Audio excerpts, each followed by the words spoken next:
Dan pemirsa untuk membahasnya lebih lanjut, kita telah terhubung dengan pengamat sepak bola Muhammad Kosnaini. Selamat sore Bungkus, apa kabar? Selamat sore Enis Rina, Alhamdulillah baik. Baik Bungkus, bagaimana kemudian peluang Spanyol di laga melawan Austria nanti, terutama Spanyol ini menghadapi beban psikologis karena selalu gagal di fase gugur sejak 2014 nih Bungkus. Iya, memang di Piala Dunia kali ini pun Spanyol menurut saya belum tampil meyakinkan ya. Belum bisa menunjukkan bahwa mereka adalah tim yang memiliki materi pemain yang sangat bagus, memiliki rekor yang cukup bagus di ajang Piala Dunia. 3 pertandingan yang mereka lalui di fase grup menurut saya menunjukkan bahwa tim ini belum sepenuhnya matang. Banyak sekali pemain muda yang mungkin baru pertama kali mencicipi pengalaman main di Piala Dunia.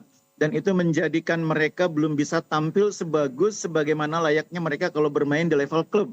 Kita bisa melihat bagaimana permainan pemain-pemain muda seperti Pedri, Gavi, Pau Cubarsí belum sebagus ketika mereka bermain untuk timnya ya di Liga Spanyol. Begitu juga dengan Lamine Yamal yang sangat diandalkan. Ya mungkin karena ada faktor cedera ya, tapi Yamal menurut saya belum menunjukkan kualitasnya sebagai pemain muda yang disebut-sebut sebagai pemain muda terbaik di Eropa saat ini. Nah, saya pikir di pertandingan fase gugur Spanyol harus bisa lepas dari tekanan itu, harus bisa mulai mendapatkan ritme permainan terbaiknya karena lawan yang mereka hadapi adalah tim yang sudah matang ya, tim yang secara teknis, secara pengalaman sudah cukup matang dan Spanyol tidak punya waktu lagi untuk memperbaiki kinerja tim, harus langsung mampu menunjukkan permainan terbaik kalau mau lolos ke fase 16 besar. Oke, Bungkus, bagaimana kemudian evaluasi dari penampilan Spanyol di fase grup, terutama di lini depan yang baru bisa cetak 5 gol sejauh ini, Bungkus? Iya, memang salah satu titik lemah Spanyol di 3 laga fase grup itu di lini depan ya. Mereka sudah mencoba berbagai alternatif. Saya melihat pelatih Spanyol ini sudah mencoba beberapa perubahan ya. Dia mencoba memainkan Yamal sebagai starter, dia mencoba memainkan pemain yang lain di posisi yang sama. Ada Ferran Torres, sudah sempat diberikan kepercayaan, ada Oyarzabal. Tapi memang masih sulit mendapatkan bentuk permainan terbaik di lini depan. Dalam satu pertandingan kita sering melihat Oyarzabal ini terisolasi dari pemain-pemain lain. Tidak mendapatkan pasokan bola yang cukup untuk memberi dia peluang atau kesempatan untuk mengeksekusi. Begitu juga ketika Spanyol bermain dengan 2 pemain sayap andalannya, terutama ketika ada Ferran, ada Yamal. Kelihatan sekali bahwa mereka juga tidak bisa memaksimalkan potensi pemain-pemain muda ini karena lawan selalu menjadi aware mereka melakukan double team dan di situ kemudian Spanyol tidak punya solusi ketika double team itu tidak bisa ditembus. Jadi memang butuh butuh alternatif strategi dari pelatih untuk membuat tidak terlalu beban itu terpaku ke depan. Lini tengah itu juga harus menjadi salah satu sumber pasokan gol bagi Spanyol.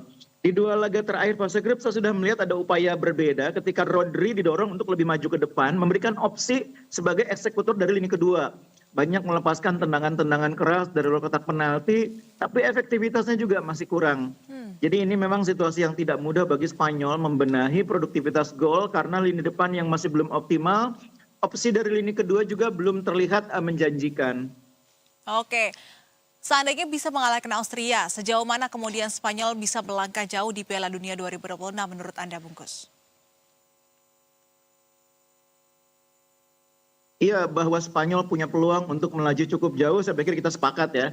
Dengan materi pemain yang mereka punya, saya pikir di pertandingan 32 besar ini mereka masih punya peluang untuk lolos. Tapi tantangannya di fase berikutnya kan Spanyol ini masih punya lawan yang tidak kalah berat ya. Mereka masih akan bertemu dengan lawan yang menurut saya juga punya peluang besar untuk melaju cukup jauh, ada Portugal. Ini sebuah pertemuan yang bisa disebut sebagai pertemuan dini atau final kepagian. Karena dua tim ini, Spanyol maupun Portugal sebetulnya secara kualitas pemain punya potensi untuk layak maju ke final. Sayang memang grouping atau pembagian bagan mempertemukan mereka di fase yang cukup awal di 16 besar nanti. Jadi menurut saya jadwal yang dihadapi oleh Spanyol akan sangat berat ke depannya. Mereka harus segera menemukan permainan terbaiknya. Oke. Tadi seperti Anda sempat singgung soal Portugal, kita beralih ke laga lain di mana Portugal melawan Kroasia. Nah, melihat penampilan di fase grup, bagaimana peluang Portugal di laga ini menurut Anda? Iya, sama seperti halnya Spanyol, saya juga melihat Portugal ini belum bisa menampilkan potensi terbaik mereka ya. Kalau kita lihat materi pemain, Portugal ini kan salah satu tim di Piala Dunia kali ini dengan lini tengah yang paling kuat ya. Lini tengah yang diisi oleh pemain-pemain dengan kualitas di atas tim yang lain. Bahkan kalau kita mau bandingkan di tengahnya Portugal dengan katakanlah Prancis dengan Inggris, sebetulnya di tengah Portugal lebih punya pemain-pemain kreatif ya. Kita melihat ada Neves di sana, ada Vitinha, ada Bruno Fernandes, pemain-pemain yang sangat kreatif yang di klubnya pun musim kemarin bermain luar biasa. Tapi ketika mereka membentuk tim nasional, bergabung di tim nasional, mereka tidak bisa menerjemahkan kemampuan terbaik mereka itu menjadi opsi dalam permainan tim ketika mereka kehilangan opportunity untuk memberikan pasokan bola kepada Ronaldo. Jadi cara main Portugal itu kan sudah dibaca oleh banyak tim, bola akan diarahkan kepada Cristiano Ronaldo sebagai eksekutor di lini depan. Karena itu mereka berusaha menutup jalur passingnya dengan tidak membiarkan ruang bagi pemain-pemain tengah mengalirkan bola kepada Ronaldo. Itu yang dilakukan oleh beberapa tim di pertandingan di fase grup dan berhasil. Nah, ketika situasi itu terjadi, harusnya kan ada opsi pemain-pemain dari second line harus bisa mengubah situasi dengan menciptakan ancaman dari peluang yang lain. Eksekusi dari kotak penalti, tusukan yang lebih ke dalam, cutback, atau kemudian juga upaya untuk membongkar pertahanan lawan dengan memancing keluar. Itu tidak terlihat cukup banyak dilakukan oleh para pemain Spanyol. Serangan mereka cenderung mudah dibaca dengan cara lawan menutup pergerakan Cristiano Ronaldo. Di double team, akhirnya pola serangan Portugal kesulitan mengalir sampai ke lini depan. Ini yang saya pikir di laga pertandingan 32 besar ini harus diubah. Portugal harus bisa memberikan opsi lain ketika Cristiano Ronaldo dimatikan. Nah, masalahnya yang akan dihadapi ini kan lawan yang secara kualitas Kroasia ini cukup bagus ya. Pemain-pemainnya matang, pemain-pemainnya berpengalaman, dan mereka juga punya pemain-pemain yang tahu bagaimana cara menghentikan Ronaldo karena sudah sering bertemu di level klub. Oke, dan yang menarik dari duel Portugal-Kroasia ini akan menjadi panggung pertemuan Cristiano Ronaldo dan juga Luka Modric. Apakah kemudian menurut Anda ini akan menjadi duel terakhir keduanya atau seperti apa, Bungkus? Ya itu yang saya bilang tadi, Kroasia punya pemain-pemain berpengalaman yang sudah tahu bagaimana cara menghentikan Ronaldo. Karena Luka Modric ini sudah sangat lama ya mengenal cara mainnya Cristiano Ronaldo tidak hanya di Madrid tapi juga di klub dia sebelumnya. Nah ini yang saya pikir harus dipikirkan oleh Portugal, bagaimana membuat skenario untuk mematikan Ronaldo itu tidak efektif. Ronaldo kemungkinan akan dimatikan, Cristiano Ronaldo, tapi harus ada pemain lain yang bisa memberikan opsi sebagai eksekutor dari lini kedua, entah itu Bruno, entah itu João Neves, atau Vitinha, itu harus ada opsi yang berbeda, karena skenario-nya saya pikir semua akan melakukan hal yang sama, menghadapi Portugal, memutus aliran bola kepada Cristiano Ronaldo, dan itu harus sudah disiapkan antisipasinya oleh pelatih Portugal. Baik, lantas jika bisa menembakkan Kroasia, bagaimana kemudian menurut Anda peluang Portugal bisa melangkah jauh hingga ke babak final nantinya? Iya, Portugal ini tantangan besarnya nanti menghadapi Spanyol ya di babak 16 besar.